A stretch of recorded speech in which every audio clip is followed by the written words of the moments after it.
Hello mọi người, xem video hay thì hãy đăng ký thành hội viên, like, tìm và comment ngay nhé. Xuyên về cổ đại, Lãng Thiên cách một đoạn thời gian, mua mấy cô gái nhỏ từ tay bọn buôn người về nhà.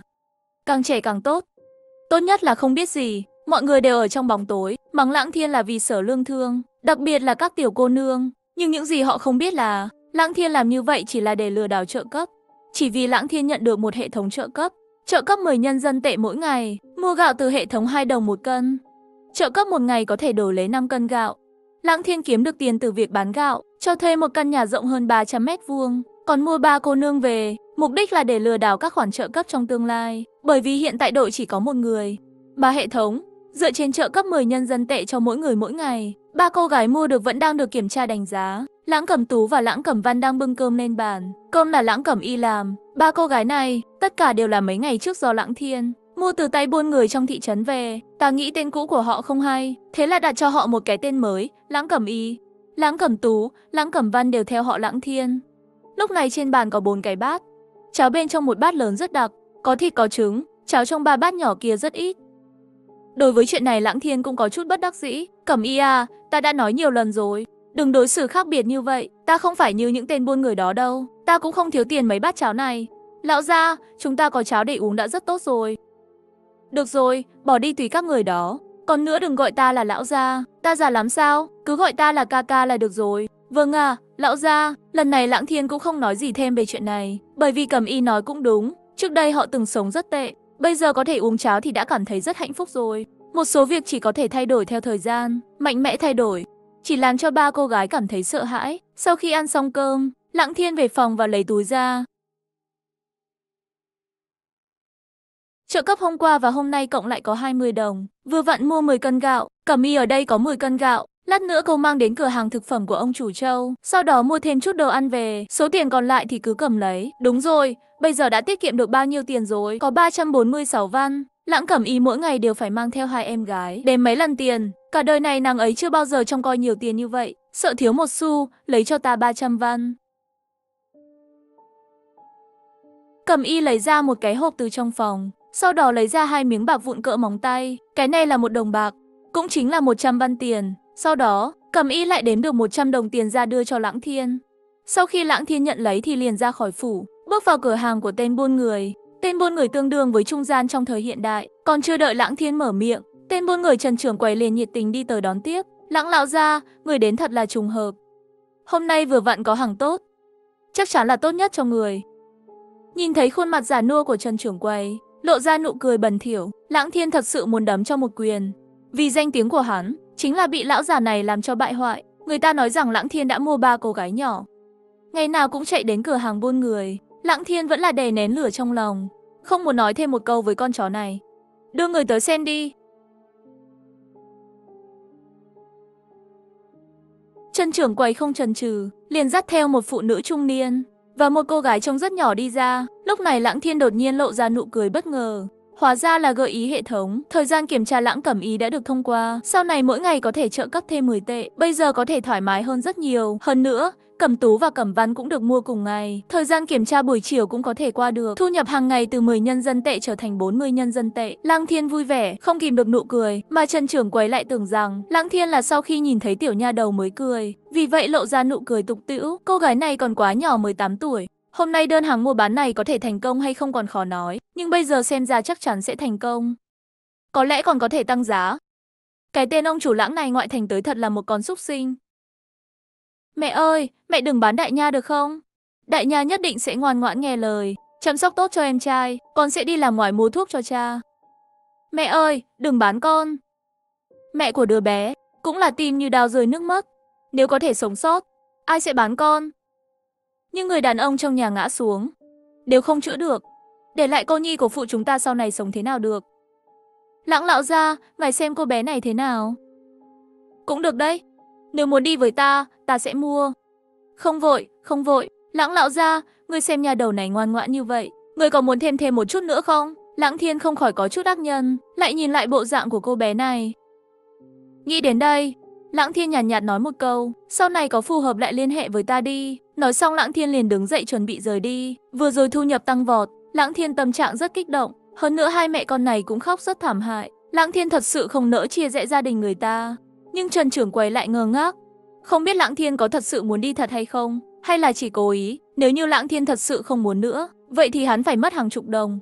Nghĩ đến đây, hắn vội vàng gọi, Lãng lão gia, người đừng đi, chúng ta nói chuyện nhé, giá cả dễ thương lượng. Lúc này là mẹ của cô gái đó khóc và nắm lấy đùi của Lãng Thiên, một mặt cầu xin vị lão gia này, ta bán. Trong đầu Lãng Thiên có chút phức tạp, cuối cùng quyết định mua. Bởi vì Lãng Thiên có thể nhìn thấy, nếu mẹ của cô gái này chỉ vì bản thân mình, em là hắn chết cũng không làm như vậy. Nhưng nếu không bán, người chết em rằng không phải là chính cô ấy nữa. Sau đó Lãng Thiên xoay người, đặt 2 miếng bạc vỡ lên bàn.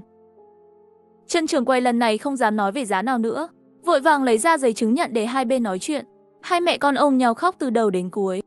Mà Trần trưởng quầy, tâm trạng vui vẻ, nhanh chóng hoàn thành tất cả thủ tục, nhận 2 miếng bạc, đưa cho mẹ của cô gái 140 văn tiền.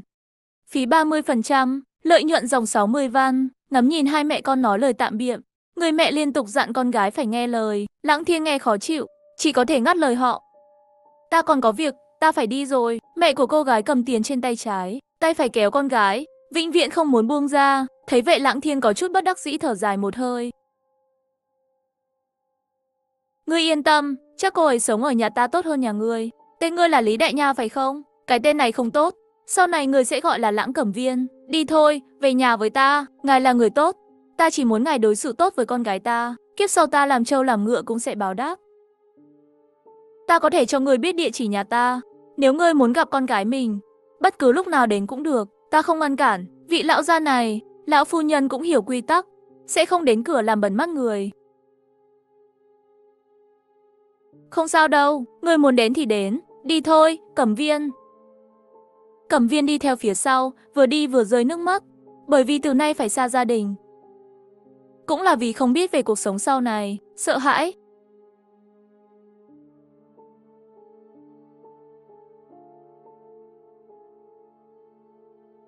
Lão gia, người đã về rồi. Đừng gọi lão gia, gọi ca ca. Vâng thưa lão gia. Lãng Thiên có chút bất đắc dĩ, sợ là thật sự không sửa được rồi.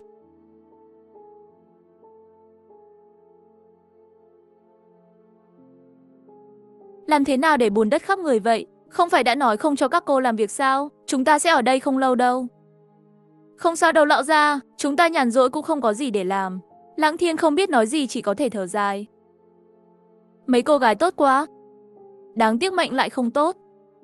Sau đó Cẩm Y cũng chú ý đến cô bé mà Lãng Thiên mang về, không khỏi hỏi, lão gia, tiểu cô nương này là? Ta vừa mua về, sau này gọi là Lãng Cẩm Viên, là muội muội của các cô, chăm sóc tốt cho Cẩm Viên. Cẩm Y, cô đi làm cho cô bé chút gì ăn đi. Cẩm Tú, Cẩm Văn, hai người đừng làm việc nữa, đi đun chút nước rửa cho Cẩm Viên tắm rửa, chăm sóc tốt cho muội muội, trên người đều có mùi. Rõ lão gia, ba cô gái đều vui vẻ đồng ý. Điều này cũng khiến Cẩm Viên luôn lau nước mắt, yên tâm nhiều. Dù sao, nhìn thấy một số cô gái bằng tuổi mình, tất cả đều rất vui vẻ, cũng để nàng ấy cảm thấy sau này cuộc sống của mình sẽ không quá tệ. Mấy người các ngươi ai biết may quần áo? Lão gia, tất cả chúng ta đều biết.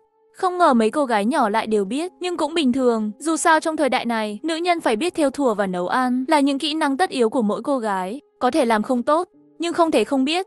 Ngay cả Cẩm Viên cũng nhỏ giọng nói biết. Bởi vì trước đây, mẹ cô bé đã dạy cho cô bé, nhất định phải thể hiện ra giá trị của bản thân mình, làm việc chăm chỉ và ngoan ngoãn, ăn ít hơn và làm nhiều hơn. Các người đi làm việc đi, ta muốn đi ra ngoài. Nhưng Lãng Thiên vừa rời đi, mấy cô gái bắt đầu díu dít nói chuyện.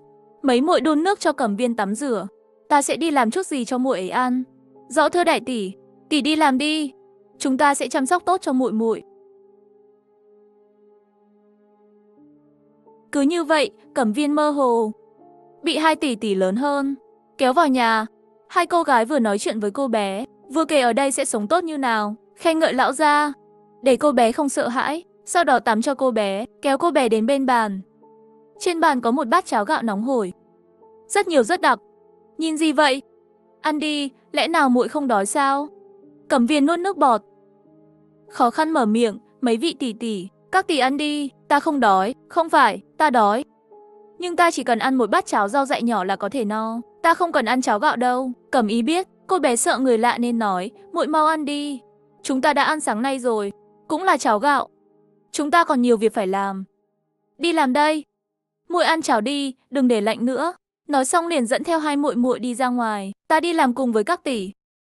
Làm việc cũng được, nhưng trước tiên phải ăn cháo trước khi đi.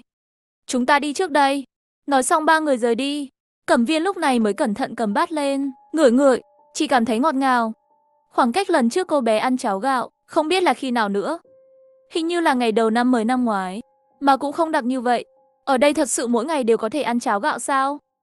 Nếu đó là sự thật, vậy thì cô bé sẵn sàng làm việc chăm chỉ mỗi ngày. Trời không sáng đã dậy rồi, trời không tối thì không ngủ. Vô thức, một bát cháo đã bị cô bé ăn hết rồi. Bát sạch sẽ như thể đã được rửa sạch. Ngay cả cái bụng nhỏ của cô bé cũng từ từ no lên.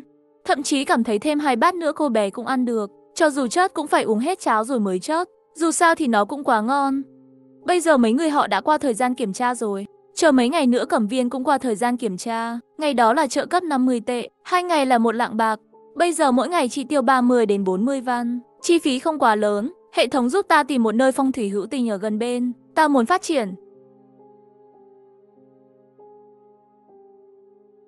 Hệ thống kiến nghị, chọn một địa điểm trong vòng 100 dặm để thích hợp xây dựng.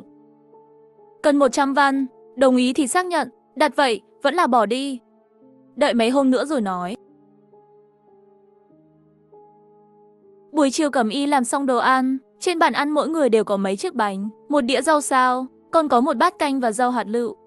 Cẩm Viên nhìn thấy những thứ này liền ngạc nhiên, gia đình địa chủ mới dám ăn như vậy, bữa cơm này cũng phải mấy chục văn tiền. Nhưng không thể ngờ Lãng Thiên ngồi vị trí chủ bàn. Nhưng mặt lại không vui vẻ, gạo trong nhà hết rồi sao? Mà lại có như này thôi, bên trong rau xanh sao đến một ít thịt cũng không có vậy, làm cho mấy nhà đầu không dám nói. Cẩm Y cũng căng thẳng nhanh chóng đứng lên. Lão gia, hôm nay người mua Cẩm Viên về, vừa nãy còn mua cho chúng ta nhiều vải để may quần áo như vậy, cho nên ta, xin lỗi lão gia, trong nhà vẫn còn trứng gà, ta đi rán cho người 2 quả. Nhìn sắc mặt sợ hãi của mấy nhà đầu, Lãng Thiên không khỏi có chút tự trách. Rán nhiều thêm mấy của cho mọi người cùng ăn, đã nói với ngươi rồi, ta có tiền không cần phải lo, tiểu quản gia không khỏi lo lắng. Được à, lão gia.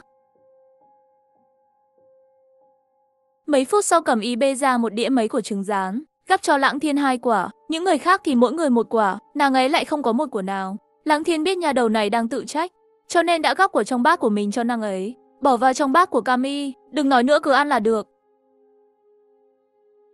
Cẩm Y ngoan ngoãn ngồi xuống, mũi cay cay, cúi đầu xuống không muốn để người khác nhìn thấy. Khóe mắt nàng ấy đọng nước mắt. Một quả trứng khoảng 3 văn tiền, 5 quả đã là 15 văn tiền. Cẩm Viên căn bản không thể tin được, bản thân sẽ có một ngày có thể được ăn những món như này. Ngày đầu tiên đến nhà của lão gia, cô bé cảm thấy cả ngày như nằm mơ vậy. Ăn xong cơm cô bé cùng 3 vị tỷ tỷ về tây phòng, sớm đã nằm xuống, phòng ngủ rộng lớn. 4 nha đầu ngủ còn thoải mái rộng rãi, đắp thêm chiếc chăn dày. Nội tâm bất an trong lòng tiểu nha đầu, toàn là cảm giác an toàn. Nếu như đây là mơ, vậy thì hy vọng sẽ không tỉnh lại.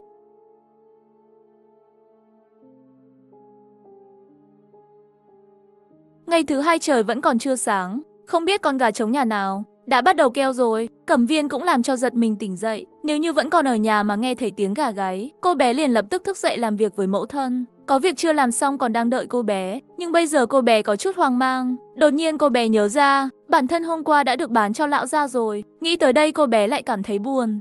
Quay đầu lại thấy Cẩm Y tỷ tỷ đã ngồi dậy. Cẩm Y tỷ tỷ, hôm nay chúng ta phải làm gì? Chúng ta không có gì để làm cả. Lão gia dậy rất muộn, cho nên làm cơm cũng muộn. Ta là dậy sớm quên rồi, ngủ không được cho nên mới dậy. Muội vẫn nên ngủ thêm một lúc nữa đi, đợi lát nữa dậy cùng Cẩm Tú và Cẩm Văn là được. Cẩm Viên nghe lời nằm xuống, nhưng đã không còn nhớ, đã bao lâu rồi không được ngủ nướng nữa, căn bản không thể ngủ được, cho nên đợi Cẩm Y ra khỏi phòng, cô bé cũng mặc quần áo vào. Đến sân sau, liền nhìn thấy Cẩm Y mang theo một cái thùng đi ra ngoài. Ngủ không được nữa à? Xem ra chúng ta không có phúc khí như Cẩm Văn và Cẩm Tú.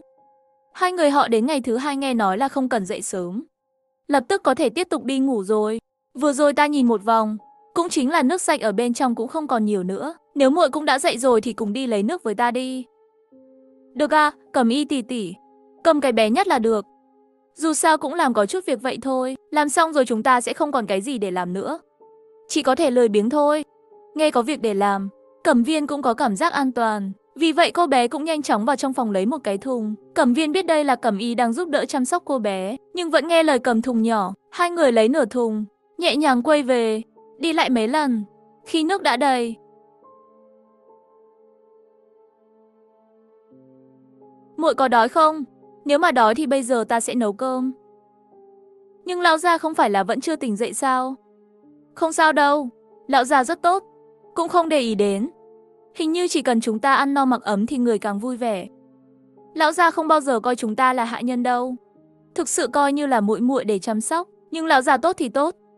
Nhưng chúng ta vẫn nên tự hiểu rõ thân phận của mình. Lời này của Cẩm Y cũng là đang nhắc nhở Cẩm Viên.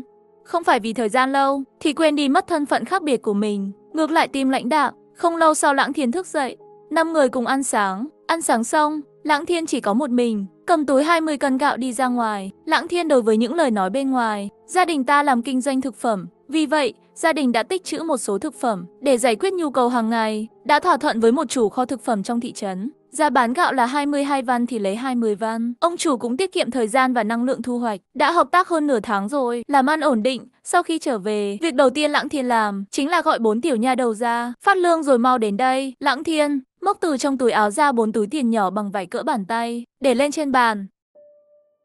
Lão gia, tiền lương gì vậy? Là tiền theo tháng. Lão gia, cái gì tiền tháng? Ha ha, mấy nha đầy hiểu biết nông cạn. Các ngươi thật sự không biết, nha hoàn giúp việc của gia đình lớn đều là có tiền theo tháng sao? Mấy tiểu nha đầu ngạc nhiên, không thể tin đó là sự thật. Đa Kỳ bán thân có trả lại tiền sao?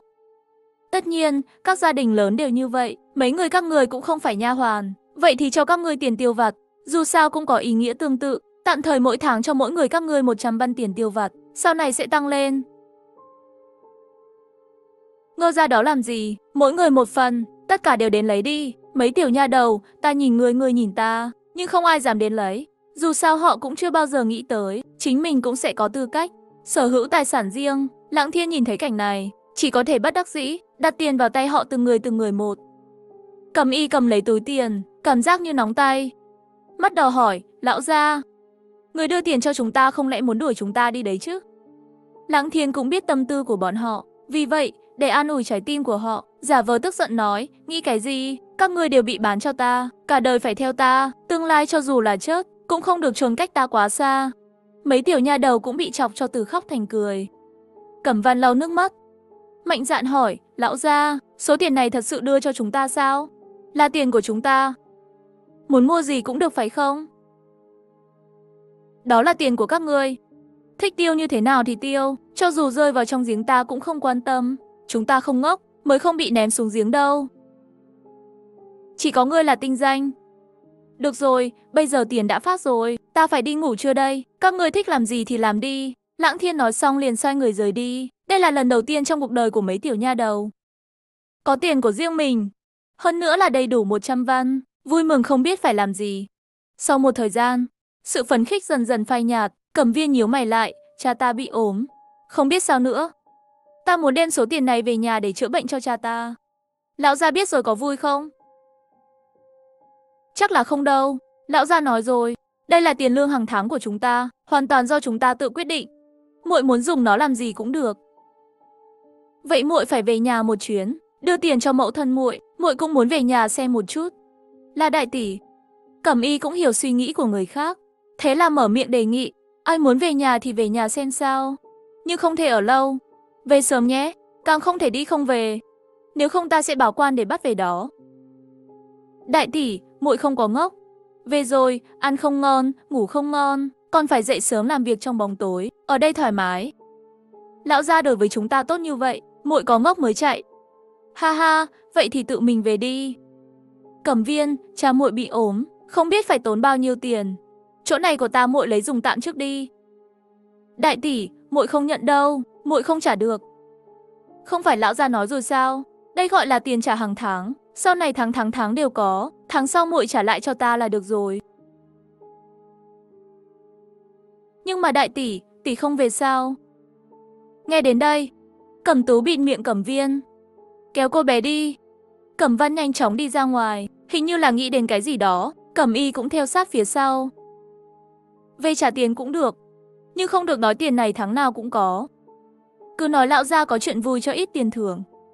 Chúng ta không còn là trẻ con nữa, đừng gây rắc rối cho lão gia. Mấy tiểu nha đầu mặc dù tuổi tác không lớn, nhưng trong hoàn cảnh này có suy nghĩ trưởng thành đều rất sớm. Họ hiểu được ý của Cẩm Y tỷ là sợ người nhà họ sau này hàng tháng đến đòi tiền.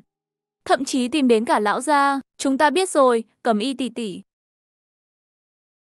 Và đợi đến khi mấy muội muội đều rời đi, Cẩm Y thì lặng lẽ trở vào trong phòng, ngồi trên giường, nước mắt đột nhiên trào ra rồi rơi xuống.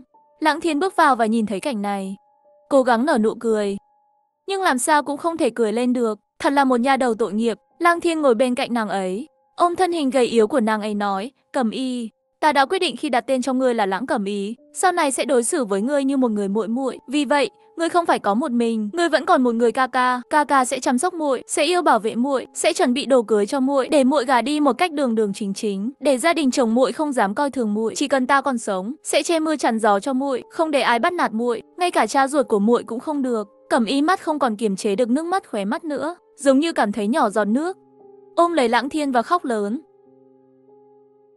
Cẩm Viên bên này vừa về đến nhà, nhị đệ vui vẻ lập tức chạy ra. Đại tỷ, là đại tỷ quay về rồi. Người mẹ nghe thấy tiếng động bước ra khỏi nhà. Đại nha, sao con lại quay về rồi? Tiểu nha đầu con cũng to gan quá rồi, sao dám trộm chạy về? Bây giờ ở nhà đã đủ khó rồi, nếu đối phương vì con chạy mà báo quan, hậu quả đó không thể tưởng tượng được. Con không chạy trốn. Con là xin nghỉ phép mới quay về. Xin nghỉ phép, hôm qua con mới tới đó.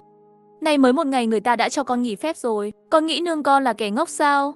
Cho dù nương tin hay không, dù sao thì con cũng xin nghỉ phép rồi. Con về đây cũng là có việc. Lát nữa con xem cha như nào rồi phải nhanh chóng về rồi. Đúng lúc này trong phòng truyền tới âm thanh yếu ớt. Là Đại Nha phải không? Là Đại Nha trở về rồi sao? Cẩm Viên đỏ mắt, liền lập tức xông vào nhà. Lúc này trên giường trong phòng đang nằm một người trung niên. Hắn đang miễn cưỡng ngồi dậy. Đại Nha, cha xin lỗi con. Cha đừng nói như vậy. Cẩm Viên rơi nước mắt, sau đó đỡ cha nằm xuống. Bây giờ con sống rất tốt, ở trong một phòng gió không thổi vào được, mưa cũng không bị dột.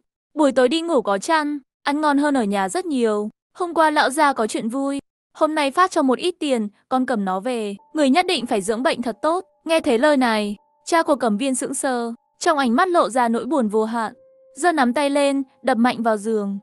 Còn chuyện vui, đồ xúc sinh, xúc sinh. Cẩm Viên ngơ ngác, không biết cha mình bị sao nữa.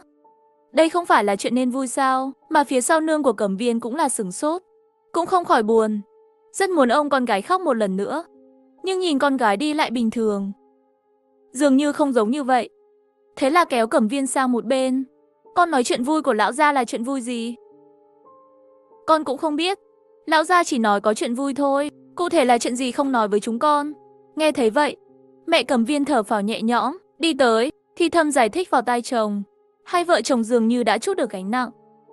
Đây là 200 văn, lấy đi mua thuốc cho cha đi. 100 văn là của con có 100 văn còn lại là của một tỷ khác. Hình như tỷ ấy không có gia đình, đã đưa tiền cho con vay rồi. Sau này con nhận được tiền thưởng rồi trả lại cho tỷ ấy. Người tốt, đều là người tốt. Không ngờ nha đầu con lại có may mắn như vậy. Đến nhà người tốt rồi. Quay lại, ta và cha con muốn cho Lãng lão gia lập bài vị trường sinh. Con về được một lát rồi, cũng nên về đây.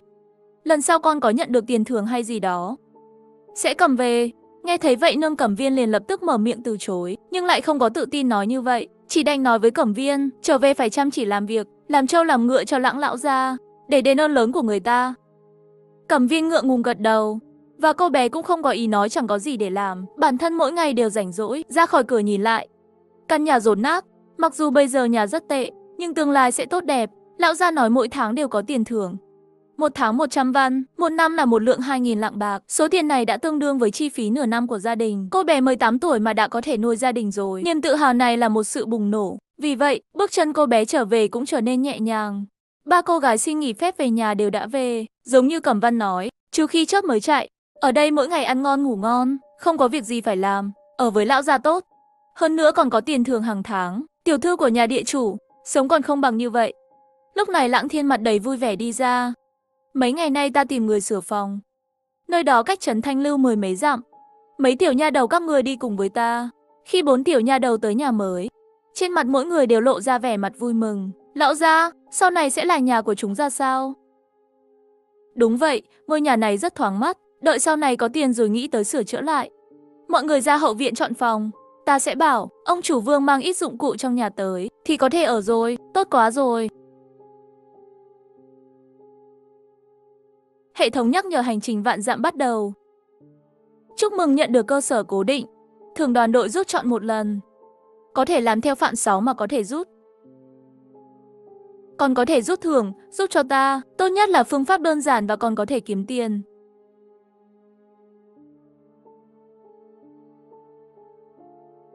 Chúc mừng nhận được máy trưng cất. Xin vui lòng chọn địa điểm để máy. Máy trưng cất, cái này có tác dụng mẹ gì? Cứ đợi đã đi. Đợi ta về nghĩ nên để đâu rồi bảo lại sau. Lãng Thiên có chút thất vọng. Hắn vốn tưởng là một cái máy kỹ thuật gì, ví dụ như kỹ năng siêu cấp phơi nước biển thành muối. Nói không chừng có thể tạo ra được, một kỹ năng chơi gì đó cũng được, không ngờ lại cho cái chớ trêu vậy. Lãng Thiên bất lực đi ra hậu viện, nhìn thấy mấy nhà đầu đang díu dít chọn phòng. Dù sao thì bây giờ nhà cũng nhiều phòng, mấy người mỗi người một gian đi, nhưng mấy nhà đầu cuối cùng vẫn chọn 2 người một phòng.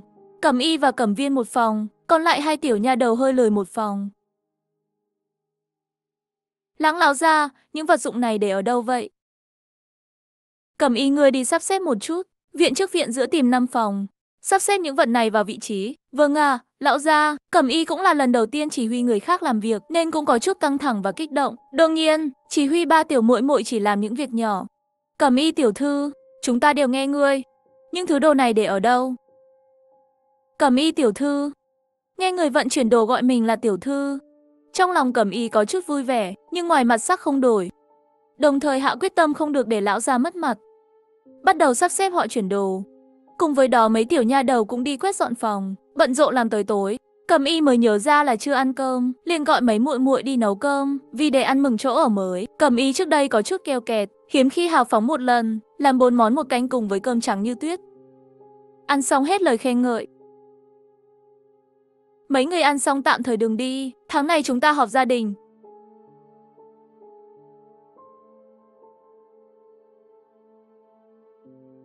Lão gia, họp gia đình là gì vậy? Sau này ta làm rất nhiều việc, một mình ta căn bản không thể làm được hết, cho nên các người đều cần phải giúp ta làm việc. Lão gia, người yên tâm, Cẩm Y nhất định sẽ làm việc chăm chỉ, sẽ chăm sóc tốt cho người và cả cái nhà này. Ta nói không phải chuyện đó, là chuyện làm ăn. Đại khái chính là giống như các trưởng quầy ở trên trấn. Lão gia, chúng ta cũng có thể làm được trưởng quầy sao? Nhưng trưởng quầy không phải là đều là nam nhân làm sao? Cẩm Vân có chút tò mò, hiển nhiên là có chút thắc mắc. Thậm chí trong đầu nàng ấy còn có hình ảnh tưởng tượng, cùng với một nhóm các đại thúc cùng nhau thảo luận. Đương nhiên là có thể, Lãng gia chúng ta có tầm nhìn. Ai nói nữ tử không bằng nam nhân? Nhưng mọi người đều nói vậy. Lãng Thiên bất lực tròn mắt nhìn Cẩm Văn. Nha đầu này suốt ngày hỏi vặn những câu hỏi của bản thân. Được rồi, chuyện này không nói nữa. Bây giờ bắt đầu mục đầu tiên. Cẩm Y bây giờ trong nhà còn bao nhiêu tiền? Lão gia, mấy ngày hôm nay chúng ta mua rất nhiều đồ. Trong nhà còn 4 lạng bạc và 320 văn tiền. Theo đường mà ta đang đi mỗi ngày có thể kiếm được 500 văn. Nhưng mà 2 ngày kiếm được 1 lạng bạc, 1 năm mới được hơn 100 lạng bạc. Quá ít rồi, mấy nhà đầu có chút sững sờ. 1 năm hơn 100 lạng bạc còn ít sao? Cho dù cả cái trấn Thanh Lưu, 1 năm có thể kiếm được hơn 100 lạng cũng không có mấy người. Sau này chúng ta sẽ làm chủ theo hướng bán rượu ngon. Mấy nhà đầu bắt đầu díu dít hỏi. Lãng Thiên cũng không giải thích gì nhiều, chỉ nói là đồ mấy ngày nữa mới có, và triển khai vấn đề tiếp theo. Sau này ta sẽ dành ra 2 tiếng mỗi ngày, dạy mấy người đọc chữ và tính toán, tương lai mấy người đều phải làm quản lý, không hiểu những thứ này không được. Lời của Lãng Thiên vừa dứt câu, căn phòng ban đầu vốn náo nhiệt, bây giờ lại trở nên yên tĩnh, mấy nha đầu như Hòa Đà đứng chôn chân tại chỗ. Lão gia, người nói là thật sao? Người thực sự tình nguyện dạy chúng ta đọc chữ và tính toán sao? Dù sao trong quan niệm của mọi người, đọc sách là một việc rất lớn, muốn nuôi dưỡng một người đọc sách, cái giá đó thật khủng khiếp. Không phải là điều mà người nông dân có thể làm được. Một người đọc sách thất bại, ăn mặc giấy bút và mực cộng lại, 1 năm ít nhất cũng phải 20-30 lạng. Đối với bách tính bình thường mà nói thì đây chính là một con số khổng lồ. Ta chỉ dạy các ngươi một chút tính toán và biết chữ, đủ dùng là được rồi. Các ngươi còn định đi thi khoa cử nữa à? Ta chuẩn bị thuê nhân công dài hạn, chịu trách nhiệm dọn đất hoang ở xung quanh hoặc làm việc ở nhà. Số lượng tuyển dụng và tiền lương, chúng ta phải thương lượng một chút. Dù sao thì bây giờ chúng ta cũng không giàu có. Vậy người định khai hoang bao nhiêu mẫu đất? Nếu tuyển dụng khoảng 20 người trước, một ngày cần chi bao nhiêu tiền công? Đàn ông, phụ nữ, trẻ em không giới hạn. Dù sao Lặng Thiên cũng quan tâm đến số lượng dân số. Đàn ông, phụ nữ, trẻ em không quan trọng. Dù sao cũng là một người một ngày mồng 10 đồng trợ cấp. Còn Cẩm Y thì nhanh chóng tính toán trong đầu. Một hộ 5-6 người sở hữu 2-3 mẫu đất. Sau 1 năm nộp thuế, để lại một nửa số thức ăn. Phần còn lại bán có thể chỉ có khoảng 1 hoặc 2 lạng bạc. Sau 1 năm về cơ bản không có số dư. Nếu lão gia mở đất hoang thì thu ít thuế hơn. Có thể sẽ thu hút một số người. Ta không định thu thuế, cũng không cho chi nhánh. Những nơi này ta chuẩn bị trồng một số thứ tốt. Ta sẽ trả lương. Mấy người nói trả bao nhiêu là phù hợp. Nếu muốn tự mua lương thực. Hộ gia đình đó, 1 năm tốn khoảng 1-2 đồng bạc. Mua ngũ cốc thô để làm ngũ cốc thô. Bánh rau dại và cháo hẳn là có thể sống sót. Đúng vậy. Trước đây ta ăn ở nhà đều là rau dại chiếm phần lớn. Cả nhà cũng tốn khoảng 1-2 bạc là đủ rồi. Lăng Thiên lấy dữ liệu này làm tài liệu tham khảo. Một hộ trung bình có 5-6 người, 2 vợ chồng cộng với 1-2 đứa con lớn giữa làm chủ lực. 1 năm cần chi khoảng 1.500 văn. Trung bình 1 tháng là khoảng 125 văn. Nhân đôi lên chính là 250 văn. 250 nghe không hay cho lắm. Vậy thì lấy một gia đình. Mỗi tháng lương 300 văn là tiêu chuẩn. Trước tiên hãy thử tuyển dụng một vài gia đình.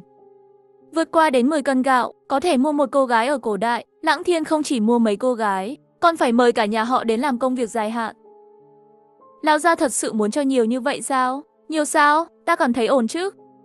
Nghĩ đến có thể kiếm được nhiều như vậy, Cẩm Tú không nhịn được hỏi, vậy lão gia, thật sự nam nữ già trẻ đều được sao? Ta có thể bảo cha nương ta đến không? Cẩm Tú.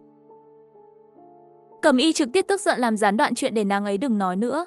Cẩm Tú bị làm cho giật mình, vội cúi đầu, xin lỗi lão gia, đừng sợ, đừng sợ.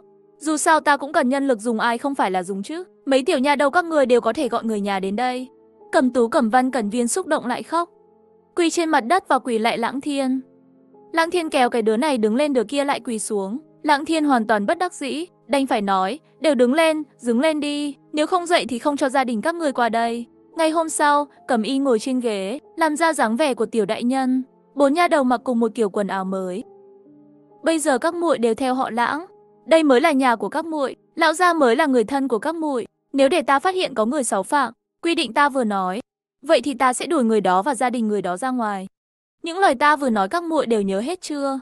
Cẩm Y đây là đang đặt ra quy tắc cho 3 nha đấu, để sau khi người nhà họ đến, phát sinh ra một số điều tồi tệ. 3 tiểu nha đầu cũng vô cùng hiểu chuyện liền gật đầu. Chúng ta nhớ rồi, đại tỷ. Nhớ là được.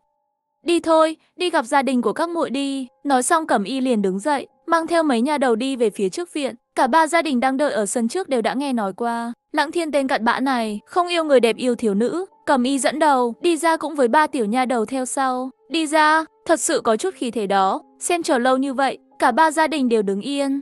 Chắc đều là người trung thực. Cẩm Y rất hài lòng. Các vị thúc bá, ta là Lãng Cẩm Y, ta thay mặt lão gia, ở đây đón tiếp các vị. Xin chào Cẩm Y cô nương, đây chính là sự giúp đỡ trong truyền thuyết, đại nha hoàn phụ trách nhà chủ rồi phải không? Nói chuyện ăn mặc thật phong cách. Mọi người đều là người nhà của Cẩm Tú Cẩm Văn Cẩn Viên, đừng quá bó buộc. Nhưng cũng phải tuân thủ quy tắc của phủ, lão gia không phải là người khắc nghiệt.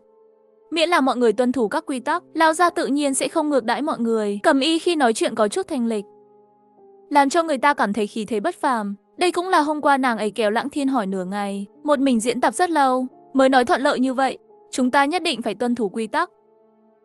Luật lệ trong phủ không nhiều. Đầu tiên là không ai gọi, không được vào sân sau. Nếu có việc gì cũng phải báo ở cửa. Nếu ai xáo phạm luật lệ, đừng trách ta vô tình.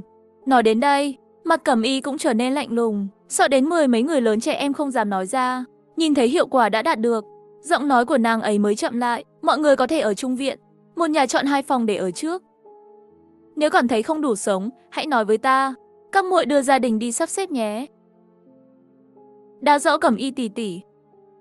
Xuyên về cổ đại, Lăng Thiên không chỉ mua nha hoàn, còn để cho cả nhà họ đến làm việc. Các muội đưa gia đình đi sắp xếp nhé. Đã rõ Cẩm Y tỷ tỷ. Cẩm Y quay người đi ra sân sau, trở lại sân sau mới thở phào nhẹ nhõm. Vừa rồi nàng ấy rất lo lắng, mà Lăng Thiên ở trong viện cũng là giơ ngón tay cái lên cho tán thưởng cho nàng ấy. Vừa rồi ta lén qua xem rồi, nghe muội nói, làm tốt lắm, mạnh hơn ta, Cẩm Y. Từ nay về sau nhà chúng ta đều phụ thuộc vào muội rồi. Lão gia, người đừng chế giễu ta nữa. Trong sân cùng với sự rời đi của Cẩm Y, mọi người ở đây dường như đã sống lại. Một số đứa trẻ muốn di chuyển, tất cả đều bị cha mẹ giữ lại. Dù sao mặc dù Cẩm Y đã đi rồi, nhưng còn có 3 nha đầu ăn mặc giống nhau. Con gái của chính mình, dễ nói, nhưng ai biết hai người kia có dễ nói chuyện không? Không thể để con gái mình bị chê cười. Sau đó, 3 nha đầu đều đến trước mặt cha mẹ mình. Chúng ta sống ở đâu? Lại nghe thấy cái tên Tiểu Ni. Cẩm Văn chỉ cảm thấy rất khó chịu. Sau này đừng gọi con là Tiểu Ni nữa, gọi con là Cẩm Văn đi. Nha đầu con nói gì vậy? Ta đã gọi con, nhưng lời của bà ấy còn chưa nói xong. Bị chồng kéo một cái, nghe nha đầu đi. Cẩm Văn nghe hay biết bao. Đừng để con gái bị bạn bè cười nhạo. Nâng Cẩm Văn sửng sốt một chút, ánh mắt trở nên hơi buồn. Nghĩ đến Vương Tiểu Ni đã bị bà ấy bán đi rồi. Bây giờ trước mặt bà ấy là nha hoàn của một gia đình giàu có. Lãng Cẩm Văn nhớ lại chuyện xưa, sẵn sàng giúp họ một tay. Họ phải tuân thủ luật lệ. Nghĩ đến đây, rồi miễn cưỡng kéo ra một nụ cười có vẻ dễ chịu. Vậy thì làm phiền con rồi, Cẩm Văn giúp chúng ta sắp xếp chỗ ở đi. Cẩm Văn sửng sốt một chút, nàng ấy nhận ra sự thân thiện và xa cách trong giọng nói của nương mình. Trong lúc nhất thời trong lòng xuất hiện sự chua xót, nhưng vẫn gật đầu. Được à cha mẹ, con sẽ đi nói với lão gia. Đi với con. Cá lớn, bò lớn, ngựa lớn đều theo sau. Sau này chúng ta có thể thực sự sống ở đây sao? Đây so với ngôi nhà tranh của chúng ta tốt quá nhiều luôn rồi. Đại Lư sau này chăm chỉ làm việc, Lao gia sẽ không ngược đãi đệ. Khi đệ lớn hơn, nhất định sẽ cưới được một cô vợ tốt. Đệ không cần vợ, đệ cần nỗ lực làm việc. Lão gia có thể cho đệ có một cái tên hay như Tỷ. Mọi người đều cười đệ là lừa. Đệ không thích lừa. Đệ cố gắng nỗ lực, đến lúc đó Tỷ cầu xin lão gia đặt cho đệ một cái tên hay. Đại Ngưu đại má cũng tới đây, kêu họ cũng muốn đặt tên. Đừng lấy vợ. Không lâu sau, 3 gia đình đã sắp xếp xong rồi. Vì vậy, Cẩm Y đã gọi mọi người lại với nhau, đặt 3 túi nhỏ lên bàn.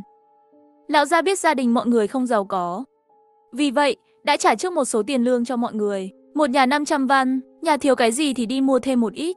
Mọi người không dám nhìn 3 cái túi nhỏ trên bàn. 500 văn bọn họ một năm bận rộn đến đầu, cuối cùng khi bán lương thực mới có thể nhìn thấy nhiều tiền như vậy.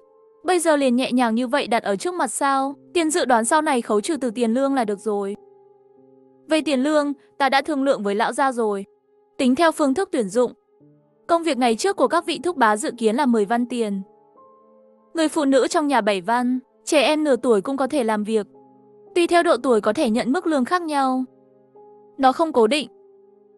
Theo hiệu suất, tiền lương có thể thay đổi bất cứ lúc nào. Tiền công 10 ngày giả một lần, có vấn đề gì có thể đến hỏi ta. Nếu không có gì, ngày mai bắt đầu chính thức bắt đầu đi làm. Hơi thở của mấy người đàn ông đều dồn dập. Một ngày được 10 văn. Một năm là 326.000 năm phần bạc.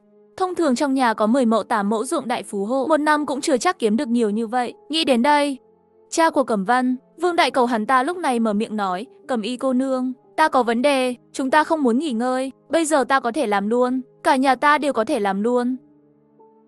Cẩm Y nhìn một lượt, cô cải nhỏ đang ăn điên cuồng liền nói, trẻ con một ngày một văn. Nhưng vẫn cứ nghỉ ngơi một ngày đi, đứa bé đã chịu đựng được như thế này rồi, còn có thể làm việc được không? Cứ quyết định vậy đi, ngày mai bắt đầu đi làm. Nói xong Cẩm Y đứng dậy đi ra sân sau. Nhưng nhìn thấy mấy nha đầu, có vẻ như muốn ở lại và dành nhiều thời gian hơn cho gia đình. Sắc mặt của Cẩm Y liền trở nên lạnh lùng, 3 cô gái nhỏ sợ hãi chạy theo. Cùng với sự rời đi của mấy nha đầu, mọi người lúc này mới cảm thấy áp lực được giải tỏa. Vợ con đều phải đi làm dọn dẹp nhà mới. 3 người đàn ông cùng nhau trò chuyện chưa đầy nửa ngày. 3 người nhà cũng quen thuộc không ít. Đại Bảo huynh đệ, nghe nói mấy hôm trước huynh bị bệnh. Phục hồi thế nào? Đây cũng đều nhờ Đại nha. À không, là Cẩm Viên. Cẩm Viên cầm theo tiền về, ta đã ăn súp gà nhiều ngày rồi, phục hồi rất nhanh.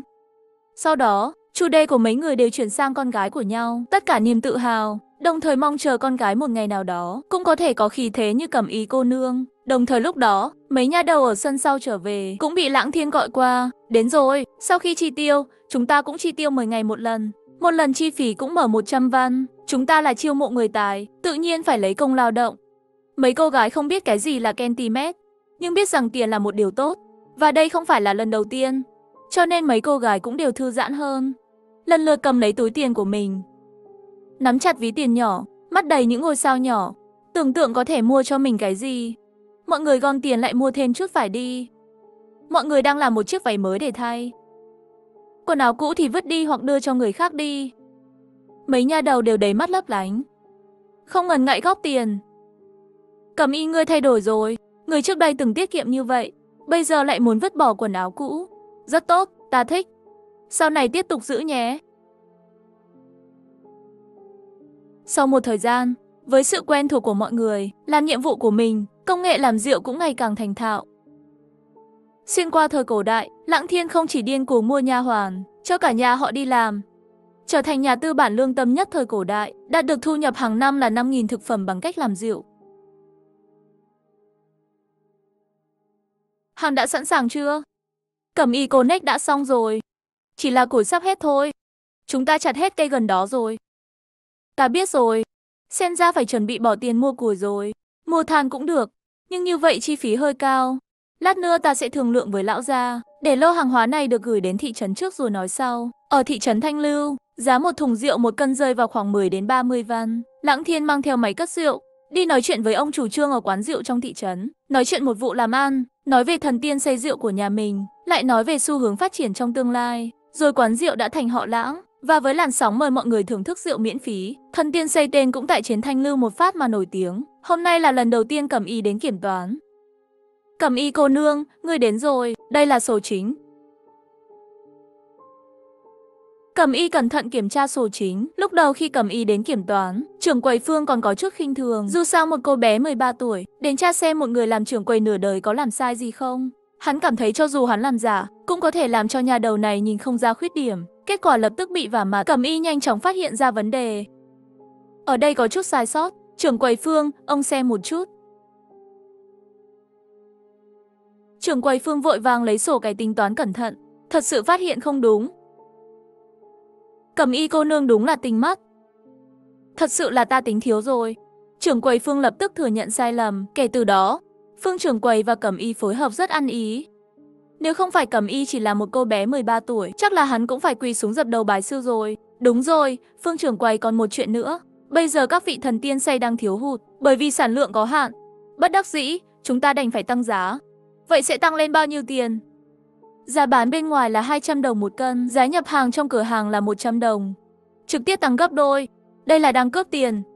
Sau này giá bán có thay đổi, ta sẽ thông báo cho ông kịp thời. Bởi vì thần tiên xây là do rượu nguyên bản của ông chủ trương đổi ra, cho nên ông chủ trương nghĩ, nếu thần tiên xây đều tăng giá rồi, vậy thì hắn cũng sẽ phát triển rượu nguyên mà hắn cung cấp. Thế là ông chủ trương cùng với nụ cười trên mặt nói, Cẩm y cô nương, nếu như thần tiên xây đã tăng giá rồi, vậy ngươi xem giá nhập hàng của loại rượu này nhé. Nghe thấy vậy, nụ cười công nghiệp trên mặt dần dần biến mất, lộ ra một nụ cười. Đúng rồi, ông chủ trương, ta vừa có chuyện muốn nói với ông. 2 ngày trước có người tìm đến nhà, nói muốn làm ở nhà máy rượu gần đó. Giá thấp cung cấp rượu thô cho phủ. Ta và đối phương đã nói chuyện với nhau. Nghe tới đây, mặt ông chủ trương trắng bệch. Ngươi hiểu lầm rồi, ta không muốn tăng giá. Ý ta là, bây giờ sản lượng rượu thô của ta đã tăng lên, nhưng giá thực sự không thể thấp hơn nữa. Dù sao cũng phải thuê người. Thì ra là ta hiểu lầm ông chủ trương rồi. Xin lỗi, là lỗi của ta. Không có, là lỗi của ta. Ta không nói rõ. Để Cẩm y cô nương hiểu lầm rồi. Sau đó hai người lại trao đổi một số chuyện. Cẩm y lúc này mới nhận được tiền.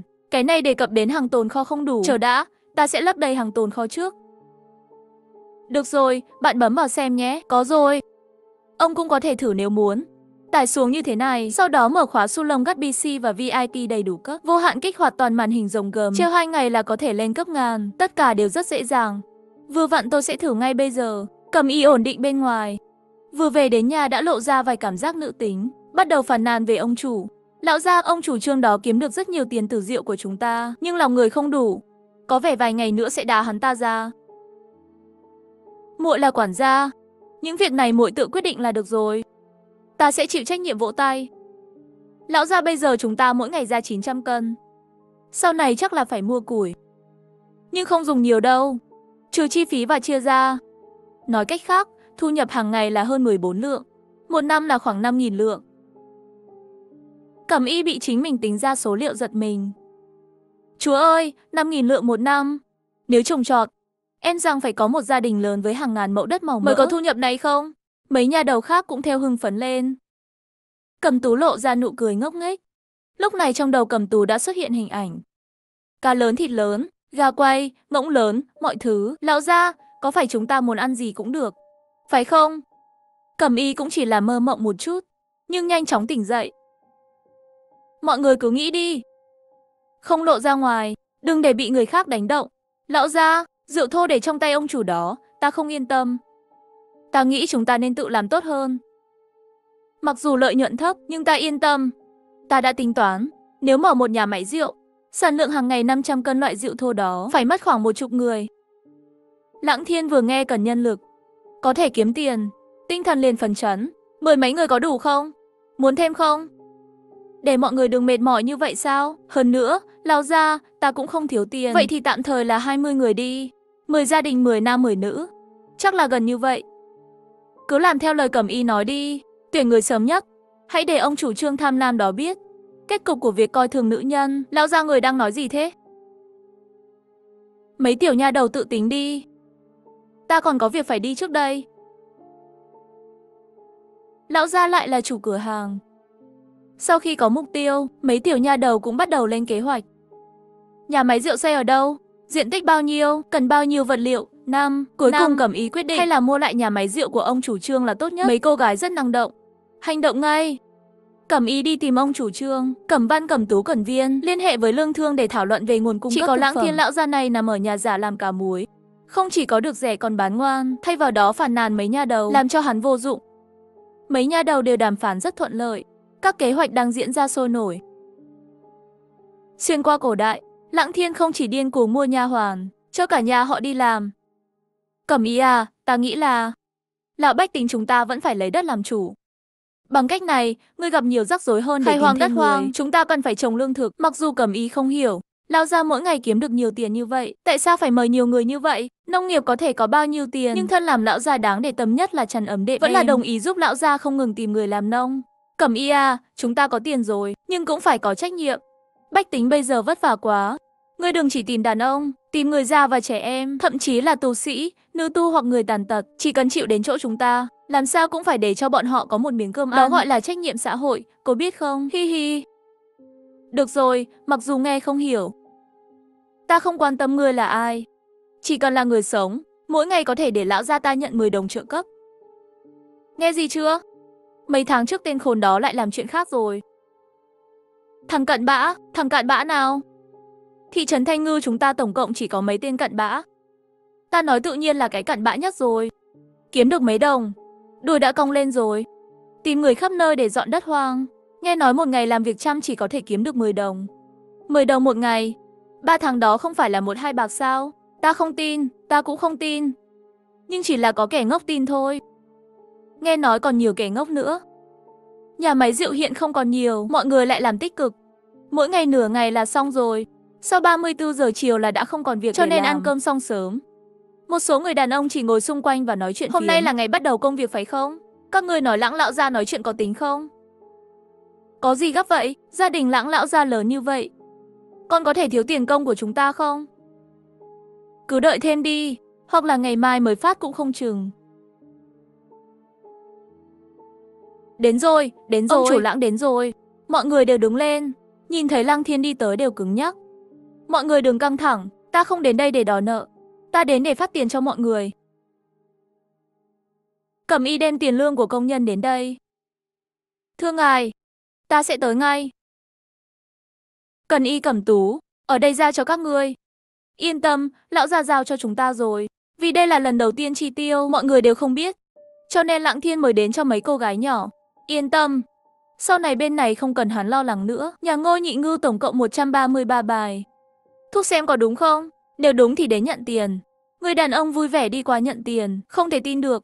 Không một xu nào bị trừ. Cẩm Y sau đó gọi tên từng người một. Cẩm Tú giúp phát tiền. Chẳng mấy chốc mọi người đều nhận được tiền lương của mình. Số tiền này đủ cho cả nhà ăn uống một tháng. Cẩm Tú nhiệm vụ quản lý nhà máy rượu này sau này ta sẽ giao cho muội. Ta phải để mắt đến công trường bên kia. Đại tỷ, tỷ yên tâm, muội nhất định sẽ quản lý tốt. Cũng đừng bận tâm quá nhiều. Nhiệm vụ sản xuất bên này đều là cố định. Muội chỉ cần đến xem đều đặn là được. Sau đó 10 ngày một lần đến phát lương một chút là được. Chủ yếu là cung cấp thực phẩm và củi. Dễ xảy ra vấn đề, khía cạnh này cần chú ý. Đại tỷ, muội nhất định sẽ quản lý tốt. Cẩm Tú rất phấn khích. Cuối cùng cũng có thể giống như đại tỷ, giúp lão gia làm việc rồi. Nàng ấy vui lắm. Mà cha của Cẩm Tú lại càng kích động hơn. Con gái ta bắt đầu hiểu chuyện rồi. Cũng phải trở thành như Cẩm Y. Đại nha đầu có quyền như vậy. Hắn làm cha này thật là quá có thể diện.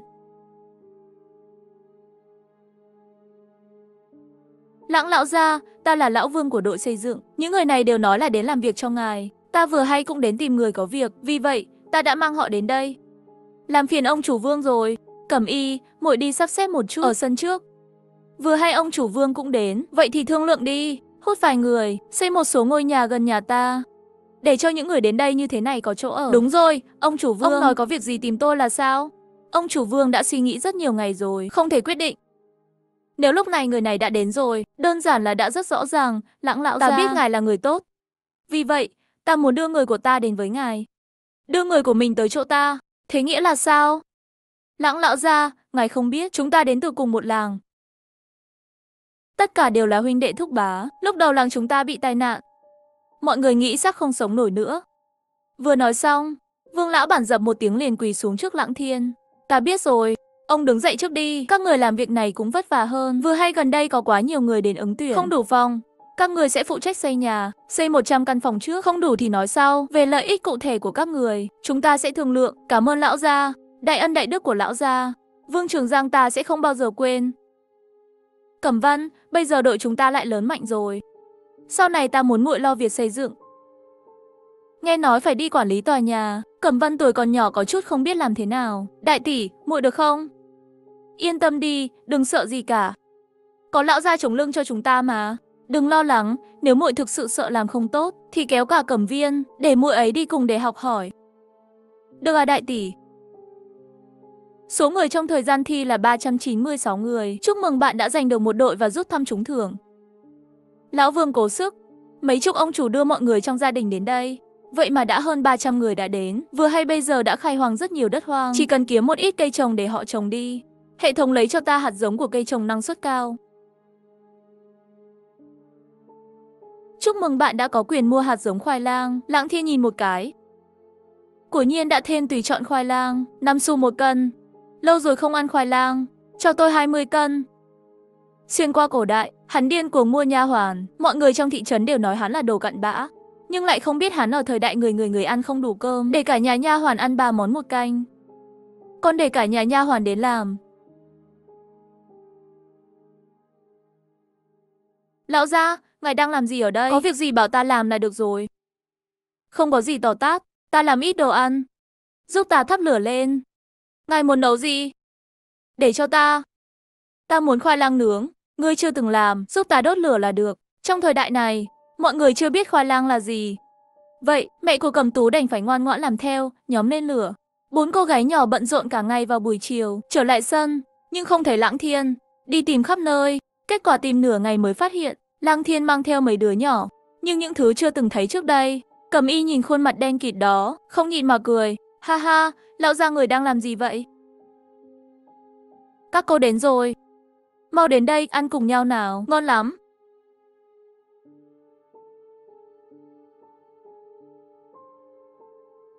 Lão già đã lên tiếng rồi, mấy nha đầu chỉ có thể nghe theo. Lần đầu tiên ăn khoai lang nướng, cảm thấy vừa thơm vừa ngọt. Tôi nướng thêm mấy cái nữa, ta chưa ăn đủ. Thứ này gọi là khoai lang, ta thích gọi nó là khoai lang. Ta sẽ trồng thứ này sau. Lão gia, tất cả hoàng đế đều phải trồng khoai lang sao? Hạt giống có đủ không? Món này rất ngon. Sản lượng của thứ này thế nào? Cũng được, một mẫu đất 2-3 ngàn cân luôn có. Ít nhất gấp 10 lần so với cây trồng thông thường. Lời này vừa nói ra, khoai lang trên tay mấy người đều rơi xuống đất. Cẩm Tú miễn cưỡng nở ra một nụ cười. Lão gia lại đùa giỡn chúng ta. Trên đời nào có thứ gì có sản lượng cao như vậy? Chúng ta không tin. Mấy nhà đầu các người đi với ta. Để các ngươi mở mắt ra. Cho các ngươi biết một bí mật. Thực ra, ông nội ta là thần tiên. Nói xong Lãng Thiên quay đầu, vốn muốn nhìn thấy biểu cảm của mấy cô gái. Không ngờ 4 cô gái, nhưng đều là một mặt bình tĩnh nhìn Lãng Thiên. Có chút thất vọng, xây dựng tinh thần cổ đại đều tốt như vậy sao? Nhìn thấy thần tiên sống cũng không thể làm người ta ngạc nhiên. Nghĩ đến đây, Lãng Thiên không phục một cái vẫy tay, lập tức một cái ngoại kim xuất hiện. Gần như rung lắc mái nhà. Lão gia giỏi quá. Không phải, các ngươi phản ứng không đúng phải không? Các người không nên sợ hãi sao? Sao lại dễ dàng chấp nhận như vậy? Lăng Thiên cũng là quyết định được đưa ra sau khi cân nhắc kỹ lưỡng. Với 7 thẻ, dù sao sau này còn sẽ không ngừng lấy ra các loại đồ vật. Ngày càng có nhiều người xung quanh, thật khó để giấu mọi người hoàn toàn, đặc biệt là mấy cô gái trong nhà. Vậy thì tốt hơn là thú nhận ngay bây giờ, sau đó để 4 cô gái cùng nhau giúp đỡ.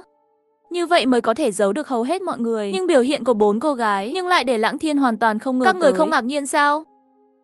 Chúng ta không ngốc, sớm đã đoán được vài thứ rồi. Lão gia, người suốt ngày ở với chúng ta, chưa từng tiếp xúc với người khác. Vì vậy, lão gia người lấy ra một vài thứ, chỉ có thể là từ hư không mà thôi, nhưng chúng ta không quan tâm. Lão gia, người là thần tiên hay yêu quái? Mấy người chúng ta đời này chỉ nhận một mình người là lão gia thôi. Nghe nói mắt Lăng Thiên có chút chua, không ngờ họ lại phụ thuộc vào bản thân như vậy. Mấy cô gái này cũng không sợ ta, thật sự không sợ cái gì mà lão hổ tinh gì đó. Ăn họ. Chủ nhân đổi cho ta thêm một cái Huemet 708 em. Lần trước góc dưới bên trái đều bị nhận xong rồi, không cần thay đổi. Lần này tôi sẽ thêm tình cảm mỗi loại 10.000 chiếc, hàng tồn khó rất nhiều. Hy vọng mọi người thích. Lần trước không nhận được thì vội chuyến này, lần này cũng có thể nhanh như vậy sao? Tất nhiên, nhà sản xuất sẽ phát hành phúc lợi vào cuối năm. Không chỉ mỗi cái tăng mã, ngoài ra còn có đồng hồ Mota và dấu trực tuyến là có thể nhìn thấy giao diện, nhận được địa chỉ điền xong trực tiếp miễn phí vận chuyển về nhà. Vậy tôi sẽ thú nhận với các bạn. Thực ra lão gia, ta coi như là thần tiên vô tình đến thế giới này. Lão gia ta có chút sức mạnh, nhưng vẫn là cơ thể người bình thường, cũng sẽ sinh lão bệnh tử. Vì vậy, các người đừng tiết lộ bí mật của ta, tiết lộ cho người khác. Yên tâm đi lão gia, cho dù ta chết đói, ta cũng sẽ không nói đâu. Quả nhiên là ngươi. Ngươi cái gì cũng có thể lấy đồ ăn để đo lường. Lúc đầu nên đặt tên cho ngươi là Cẩm Chu. Ha ha ha ha ha. Vậy ta sẽ tiết lộ cho các ngươi một điều nữa, chính là sức mạnh của ta phụ thuộc vào số người ta có. Nhà chúng ta càng lớn, bên dưới càng có nhiều người, sức mạnh của ta càng cao. Một người tương đương với 10 đồng giá trị pháp lực, 2 đồng giá trị pháp lực có thể đổi lấy 1 cân gạo. Cẩm Y cố gắng suy nghĩ một chút, sau đó nghiêm túc gật đầu, lão gia, ta hiểu rồi. Cẩm Y nhất định sẽ cố gắng làm cho người trở thành hoàng đế. Nha đầu, lời này ngươi đừng có mà nói linh tinh đấy. Bộ não nhỏ bé của ngươi phát triển như thế nào? Ngươi không phải muốn lão gia làm hoàng đế, ngươi là muốn tiễn lão gia về trời rồi. 4 tháng sau, rất nhiều cửa hàng và nhà ở đã hoàn thành. Cẩm Y cầm quyển sổ nhỏ vừa đi vừa báo cáo. Hơn 200 cửa hàng. Tạm thời chỉ có 10 mấy cửa hàng. Có 9 cửa hàng thực phẩm và cửa hàng vải. Nhưng thực ra tất cả đều là việc của gia đình chúng ta. Chúng ta bên này người hiện tại còn chưa nhiều, chỉ là vừa mới vượt qua 800 người. Coi như là một thị trấn nhỏ. Sức tiêu dùng không đủ, không thu hút được thương nhân cũng bình thường. Nhưng đừng lo lắng, người của chúng ta ở đây sẽ càng ngày càng nhiều. Hơn nữa chúng ta trả lương cao, tương đương với 200 gia đình. Chỉ là phần lớn là người nghèo, không sẵn sàng tiêu tiền lắm, cần một chút hướng dẫn. Đúng rồi, Cẩm Y, thần tiên của chúng ta xây bây giờ bao nhiêu tiền? Lão gia, thần tiên xây bây giờ không còn bán ở cửa hàng rượu trong thị trấn nữa. Tất cả đều là trực tiếp cung cấp cho một số thương gia lớn có sức mạnh. Giá bán là 500 văn 1 cân, một ngày ra 900 cân. Hơn nữa không có người trung gian nào kiếm được chênh lệch giá, gần 50 lạng bạc một ngày. Cẩm Y, số tiền này nhiều quá, em rằng sẽ bị người khác để ý, phải chuẩn bị sớm. Hiểu rồi, lão gia, ta sẽ bắt đầu chọn trang phục sau. Người đàn ông tốt xây dựng quân đội. Nghe nói thành lập quân đội, Lăng Thiên giật mình. Kể từ lần trước đã tiết lộ một cái gì đó, Lăng Thiên cảm giác nhà đầu này hình như muốn điên rồi. Mặc dù cô gái này chưa từng nói, nhưng cũng có thể phát hiện một chút. Nàng ấy là một lòng muốn đẩy bầu trời lên bóng của hoàng đế. Lăng Thiên cảm thấy có chút hoảng loạn. Bậy bậy, người đang nói gì vậy? Chỉ là dân quân, cái gì mà quân đội? Nhưng Lăng Thiên nghĩ, cô gái này chắc chắn sẽ làm những điều lớn lao trong tương lai. Nhưng cho dù cái lồng lớn đến đâu, chỉ cần trong tay mình có binh, trong lòng không hoảng sợ. Thế là vẫy tay nhét một quyển sách vào tay Cẩm Y. Nhớ kỹ quyển sách này, đừng cho người khác xem. Cẩm Y gật đầu, nhìn quyển sách trong tay, chỉ thấy trên đó viết mấy chữ to: hướng dẫn đào tạo tân binh. Xuyên qua cổ đại, Lăng Thiên điên cuồng mua nha hoàn, mà nha hoàn mà hắn mua, nhưng chỉ muốn đẩy hắn lên ngôi vua. Lão gia, sách hướng dẫn đào tạo tân binh này là gì? Hãy cho mọi người biết thế nào là dẫn binh, để mọi người biết là ăn của ai, uống là của ai, phải có cảm giác vinh dự, như vậy sẽ không có nổi loạn. Những thứ như thế, những người lính được huấn luyện như vậy mới đủ tiêu chuẩn. Nếu một vị tướng nào dám nổi loạn, hắn không thể ra khỏi doanh trại. Lý do Lăng Thiên làm như vậy chính là muốn bảo vệ những người này, để kiếm trợ cấp hệ thống. Mà theo quan điểm của Cẩm Y thì không phải như vậy. Lúc này hai mắt ảo gầm sáng tối nằm. Ta đoán không sai. Mặc dù lão gia nói không muốn, nhưng vẫn có tâm tư đó. Trong trường hợp đó, Lãng Cẩm Y ta coi như làm hết mình, cũng phải cố gắng để lão gia lên vị trí đó. Ngay cả khi thịt nát xương tan cũng can tâm tình nguyện. Lúc này Lãng Thiên còn chưa biết ý nghĩ của Cẩm Y. Nếu biết, em rằng sẽ phải nôn ra máu. Đúng rồi, mấy ngày nữa khoai lang hẳn là có thể thu hoạch được rồi. Chuẩn bị sẵn sàng, mấy ngày đó để mọi người đi thu đất. Dừng lại trên công trường vài ngày không sợ. Cẩm Y gật đầu một cái. Ngoại trừ lão gia, mọi người đều là lần đầu tiên trồng khoai lang, không ai có kinh nghiệm. Chỉ có chờ lão gia nói có thể thu rồi mới đi thu đất. Về phần có thể thu được bao nhiêu, Cẩm Y trong lòng không rõ, nhưng dù sao lão già cũng là thần tiên. Người nói 2-3 ngàn cân, cho dù xấu cũng không tệ bao nhiêu đâu. Đi thôi, về nào. Cẩm Y trở về nhà. Một đám trẻ nửa tuổi đều vây quanh. Gần đây đều là Cẩm Y đang dạy học cho họ. Mọi người đi ăn cơm đi. Ăn no thì đi theo ta. Mọi người vào lớp chuẩn bị bài học đi. Những gì Cẩm Y làm là ngày càng lớn hơn, càng nhận ra tầm quan trọng của kiến thức. Nàng ấy dành thời gian và sức lực, không chỉ muốn bồi dưỡng một nhóm người trung thành, còn phải bồi dưỡng một nhóm tài sản lớn có thể thống trị thiên hạ. Chờ Cẩm Y dạy xong và ra khỏi phòng học, liền phát hiện Lãng Thiên ánh mắt phức tạp nhìn chằm chằm nàng ấy. Cẩm Y à Cẩm Y, người rốt cuộc đang làm cái quái gì thế? Cẩm Y ngẩng đầu lên, một mặt bướng bỉnh nhìn Lãng Thiên nhưng không nói lời nào. Hai người nhìn nhau như vậy, Lãng Thiên bất đắc dĩ thở dài, lại một lần nữa thất bại. Bỏ đi, sau này việc lên lớp để ta làm cho. Hứa sẽ dạy tốt hơn ngươi chỉ cần quản lý tốt nhà chúng ta là được. Hơn nữa ta đã liên hệ được với một vị tiên sinh rồi. Ta bảo ông ấy đến làm việc vào ngày mai. Nhà đầu ngươi, sau này không sao thì ăn uống đi, đừng bận rộn cả ngày. Cẩm Y lúc này có nhiều cảm xúc lẫn lộn. Nàng ấy biết lão gia dạy học thay cho nàng ấy, không phải sợ nàng ấy, mà là sủng nàng ấy. Biết rằng nàng ấy khao khát sự an toàn của quyền lực, cho nên mới sủng để nàng ấy làm càn. Nhà đầu thối, đừng khóc nữa. Đi thôi, đi ăn cơm đi, trời lớn đất lớn ăn lớn nhất. Thu hoạch bội thu, vạn dặm không mây, đó là mùa thu hoạch tốt. Người đàn ông nhìn thứ trên tay chưa từng thấy trước đây, không khỏi vui mừng, cái này thật lớn. Một cái là đủ cho ta ăn, lão gia nói, hôm nay sau khi nói xong để mọi người cùng nhau nếm thử, nghe nói ngon lắm. Lão Tam à lão Tam, nếu có thứ này, lão Tam nhà ta năm đó sẽ không chết đói đâu. Lão Tam mà cha nhớ con. Lão gia không hay rồi, mọi người đều điên rồi, rất nhiều người đang ăn khoai lang sống. Một bên gặm một bên khóc một bên cười. Dọa chết ta rồi, nhìn nha đầu ngươi như thế thì biết không sao rồi, không có vấn đề gì đâu, mọi người chỉ hạnh phúc qua thôi. Ngươi sắp xếp người đi dùng khoai lang, làm thêm mấy món, chờ tâm trạng của họ ổn định rồi mới bắt đầu làm việc. Được rồi, lão gia.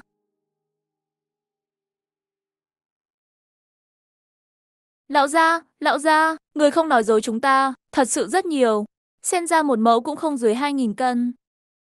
Vậy ngươi đi tìm người, thống kê sản lượng trên mỗi mẫu ở những nơi khác nhau đi. Được à lão gia, ta đi ngay đây.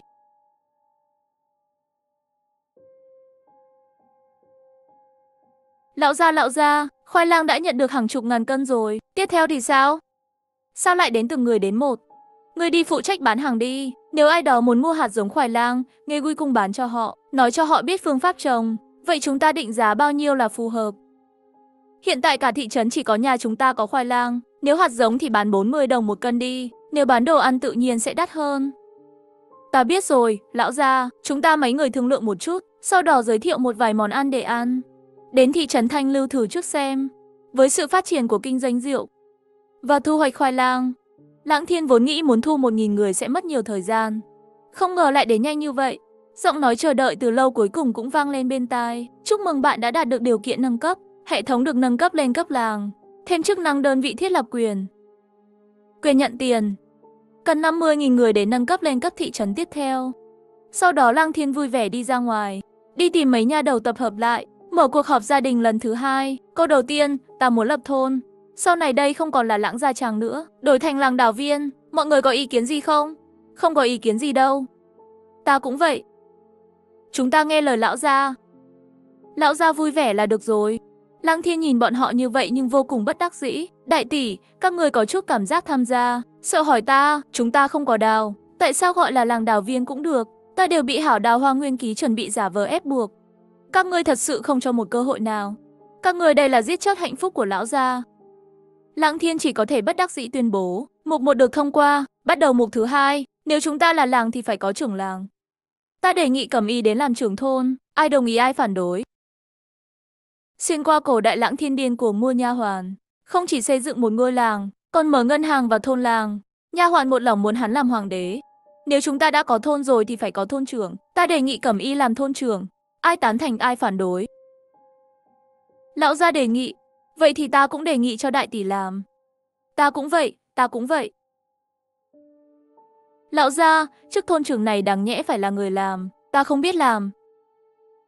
Ta chỉ là một con cá muối. Ta không làm được, ta lười. Không chăm chỉ như các ngươi. Cho nên sau này ta sẽ nhận ngươi làm lãnh đạo. Cứ quyết định vậy đi.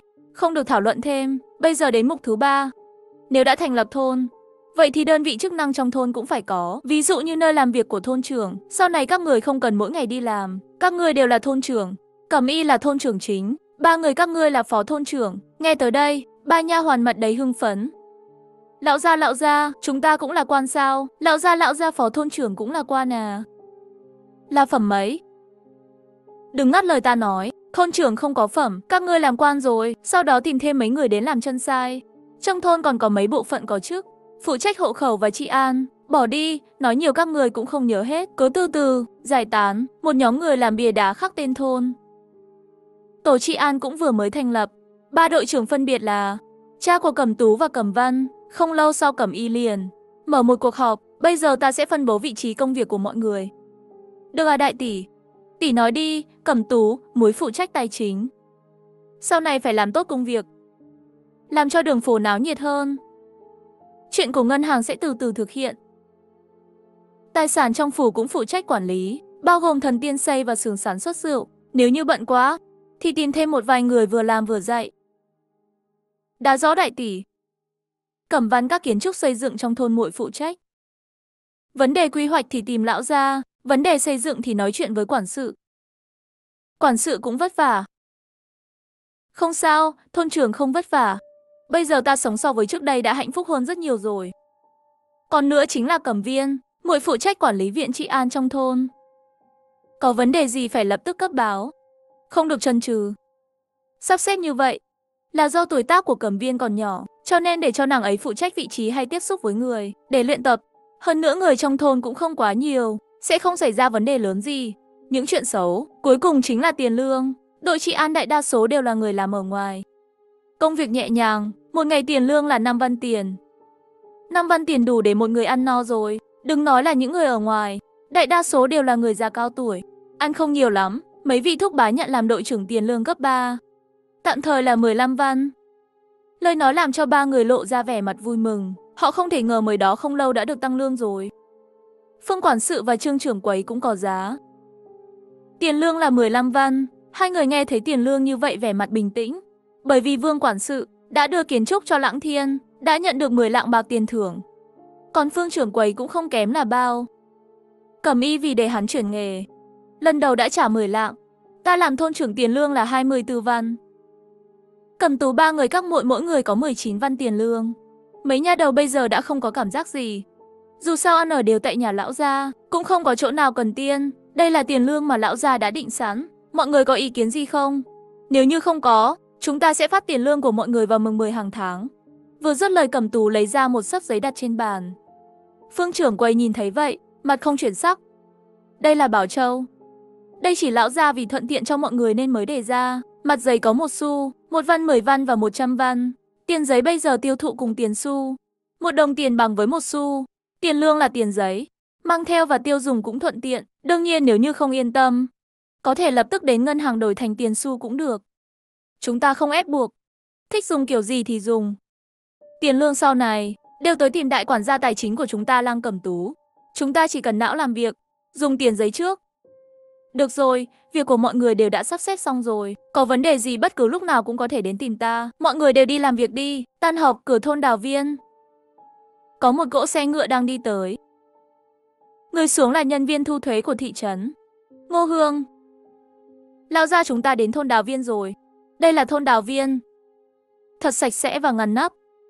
Ngươi đi hỏi xem đây là người phụ trách là ai. Có phải cái kia ngoại thành đến hảo thương gia không? Rõ lão gia.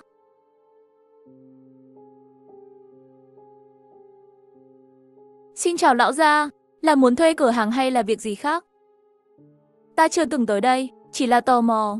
Ngôi làng này đẹp hơn cả thị trấn. Vậy ta sẽ giới thiệu với lão gia một chút. Các cửa hàng trống trên con phố này đều có thể cho thuê, miễn phí thuê trong 3 tháng đầu tiên. Lão gia, nhìn người có thể biết ngay người là người giàu có. Mặc dù chắc chắn không tệ tiền thuê nhà này, nhưng không ai có thể chê tiền nóng tay không phải. Làng Đào Viên hiện đang cải tạo lại. Dân số liên tục đổ vào, tiền công ở đây cũng rất cao, tiềm năng tiêu dùng rất lớn. Tương lai có thể, Ngô Hương lão cảm thấy tiểu tử này tuổi không lớn lắm, nhưng miệng thật là dẻo. Nói chuyện cũng dễ nghe, nên đã nói chuyện với hắn, nghe nhiều thứ chưa từng nghe. Còn tiện tay thuê một cửa hàng nhỏ, dù sao thì 3 tháng miễn phí thuê, chỉ trả một ít tiền đặt cọc. Mặc dù hắn còn chưa nghĩ ra làm ăn gì. Lão gia, vậy chúng ta còn đến ngân hàng vừa nói xem sao? Không cần đi nữa, thằng nhóc đó đã nói với ta bên kia đường là làm gì rồi. Ta sẽ không đổi tiền xu thành tiền giấy đâu. Cho dù thằng nhóc đó như quỷ, cũng đừng nghĩ lừa được lão gia, mắt vàng của ta. Còn nói gì mắt vàng nữa chứ? Cũng không biết là ai vừa gọi tiền đặt cọc. Thuê cửa hàng. Trưởng làng, một trong 3 ông già của thị trấn Thanh Lưu, Ngô Hương lão đến làng chúng ta rồi. Được rồi, ta biết rồi, ngươi đi làm đi. Xin chào Ngô Hương lão, ta là Lãng Cẩm Ý, trưởng làng Đào Viên. Mặc dù đã nghe người ta nói rồi, trưởng làng là một cô bé, nhưng khi người xuất hiện trước mặt, vẫn khiến người ta cảm thấy không thể tin được. Hơn nữa cô gái trước mắt thật xinh đẹp, sắc mặt cũng rất tốt, hoàn toàn là phong cách của cô gái nhà lớn. Để Ngô Hương lão đều không biết nên thương lượng như thế nào. Ngô Hương lão, chúng ta đến văn phòng nói chuyện đi. Ngô Hương lão gật đầu, Cẩm Ý đi phía trước dẫn đường, Ngô Hương lão đi theo phía sau, cùng nhau đến văn phòng của Cẩm Ý. Ngô Hương lão nhìn văn phòng trước mắt, không khỏi cảm thán, tinh tế như vậy. Trong quận, thư viện của nhà ngài thẩm phán, không có phong cách như vậy đâu. Thị trưởng, mời ngồi. Trưởng làng Cẩm Ý, không biết ông chủ của người đến từ đâu? Ông chủ là người phương Bắc. Trong nhà có người lớn tuổi mặc áo tím trong triều. Cụ thể xin đừng hỏi nữa.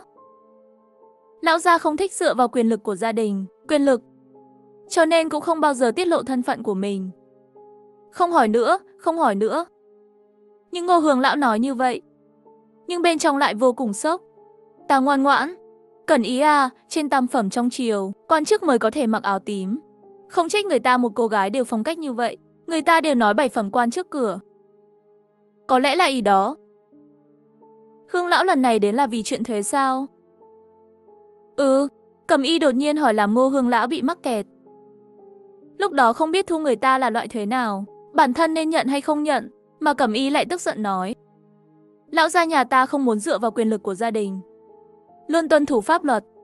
Thuế nộp bao nhiêu là bấy nhiêu, lão gia nhà ta cũng không thiếu mấy đồng này. Thân tiên xây ngươi cũng nên biết. Đó là thứ mà lão gia ta đã nghiên cứu ra. Ngươi nghĩ chúng ta thiếu tiền thuế này sao? Vâng, Cẩm Y trưởng thôn nói đúng. Tài biết mà, lão gia phí sức. Nếu không ta đã không đi cả quãng đường này. Ngô Hương lão, chúng ta ở đây năm nay có 210 mẫu đất hoang. Tiêu chuẩn thu thuế đất hoang là 60% đất cao cấp phải không? Theo các loại cây trồng thông thường nên nộp thuế 40%. Một mẫu đất là 48 cân ngũ cốc thô. 210 mẫu là nên giao 10.080 cân lương thực. Tính theo giá ngũ cốc thô hiện nay là 46.300 văn. Lão gia nhà tôi sẽ sắp xếp lại cho người già ở quê 47 lượng bạc. Hương lão có đúng không? Không. Ngô Hương lão như cái đầu già nua chỉ gật đầu. Cho dù là tính sai, hắn cũng không dám nói gì. Xuân Lan đến chỗ Cẩm Tú lấy 47 lạng bạc đến đây. Tiểu thư, Xuân Lan là nha hoàn mới mua ở thị trấn. Bởi vì có quá nhiều thứ, gần đây trên nhà cũng mua không ít nha hoàn, còn có rất nhiều đều là trong thôn chủ động đến. Không lâu sau, Xuân Lan liền mang bạc đến cho Ngô Hương lão. Tiền thuế sẽ giao cho người, nếu không có gì khác, ta sẽ không tiễn nữa. Không cần tiễn ta đi trước. Hắn vốn muốn gặp lão gia Lãng, nhưng bây giờ ngay cả hào quang của một cô gái, hắn cũng có chút không chịu nổi. Ngô Hương lão vội vàng cất tiền đi, tốc độ cực nhanh rời khỏi làng Đào Viên rồi. Nghe nói góc dưới bên trái có thể nhận điện thoại di động, dạy tôi nhận một cái đi. Được rồi, tôi sẽ lấp đầy hàng tồn kho trước. Được rồi, bạn bấm vào xem thật sự có. Cái này có thể chọn, muốn nhận điện thoại di động, chạy vào video này để vào từ góc dưới bên trái. Bây giờ lên mạng còn có thể nhận được một thần kiếm thượng cổ. 3 kiếm là có thể dây ông chủ những thứ này dễ dàng đến tay. Sau khi nộp thuế cho Ngô Hương lão xong, Cẩm Y liền làm gì thì làm. Dù sao cũng chỉ có mấy chục lượng bạc, tiền bán rượu một ngày thôi. Hơn nữa còn tạo ra một thân phận cho lão gia, cũng có thể tiết kiệm rất nhiều rắc rối. Nếu không một số quan chức nhỏ, cứ 3-4 hôm đến nhà tìm chuyện, cho dù không sợ cũng sẽ cháy đầu óc. Miễn là người có đủ thời gian để phát triển bản thân, Đến lúc đó cho dù lời nói dối thật sự bị vạch trần, Cẩm Y cũng tự bảo vệ mình, thậm chí còn giúp lão gia ngồi vào vị trí đó. Hiện tại dân số làng là 1.000 người, chỉ hoàn thành nhân khẩu học và cấp chứng minh thư. Số lượng người trong hệ thống của Lãng Thiên bị kẹt rồi, đến 1.000 thì không tăng nữa. Thế là ra ngoài tìm cần viên phụ trách đăng ký hộ gia đình. Lão gia, người tìm ta, Cẩm viên giao cho ngươi một công việc, sau này phải thống kê hộ khẩu, phát hành thẻ căn cước cho mọi người. Ty cũng chịu trách nhiệm kiểm tra danh tính của từng người mới đến. Thời gian kiểm tra của mỗi người là khác nhau, tôi sẽ nói với bạn sau. Ngoài ra còn phải đặc biệt tìm mấy người, chuyên phụ trách công việc đăng ký hộ gia đình. Điều này rất quan trọng, đào do lão gia. Ngươi tới đây, ta cho ngươi xem thẻ căn cước. Lãng Thiên, lấy thẻ căn cước làm theo yêu cầu của hệ thống ra, và đưa cho Cẩm viên một máy ảnh, dạy cô bé từng chút một. Lão gia, thẻ căn cước này trông rất thú vị. Ta cũng muốn. Ngươi xem lại vội rồi. Mọi người đều có, mà đây là trách nhiệm của ngươi. Yên tâm đi lão gia, Cẩm viên chắc chắn hoàn thành nhiệm vụ. Mấy ngày tới, mỗi ngày đều có người xếp hàng đến chụp thẻ căn cước, bởi vì trên thông báo nói thẻ căn cước rất quan trọng. Ví dụ, sau này trả lương phải lấy thẻ căn cước, ngay cả đứa trẻ mới sinh cũng phải nhanh chóng đến chụp ảnh. Không lâu sau, hầu hết mọi người đều có thẻ căn cước.